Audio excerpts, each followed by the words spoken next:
जावळीत पावसाचा जोर, जनतेला मात्र अपघाताचा घोर।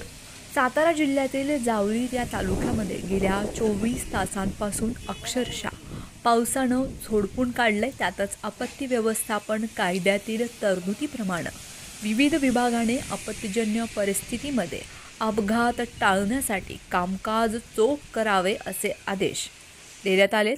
परंतु मेढा शहरातील जुना एसटी स्टँड या चौकाजवळ सातारा महाबळेश्वर रोडवर डीपी असणाऱ्या एक पाणी साचले। पाण्याची पात्रता डीपीच्या खाली असणाऱ्या विद्युत तारांच्या जवळ पोहोचली। असं असताना सुद्धा संबंधित विभागानं डीपी बंद करण्यासाठी नागरिकांनी वारंवार फोन करून सूचना केल्यानंतर डीपी बंद केलाय। सोबतच जवळच असणाऱ्या गटारीनजीक असणाऱ्या परिसरामध्ये 8 ते 10 फूट खोल असणाऱ्या जागेमध्ये पाणी हे साचलं जाते, त्यामुळे अपघात हा होऊ शकतो। याबाबत सार्वजनिक बांधकाम विभागाच्या अधिकारी यांच्याशी संपर्क साधला असता ते त्या ठिकाणी पोहोचणार आहेत अशी माहिती प्राप्त झाली।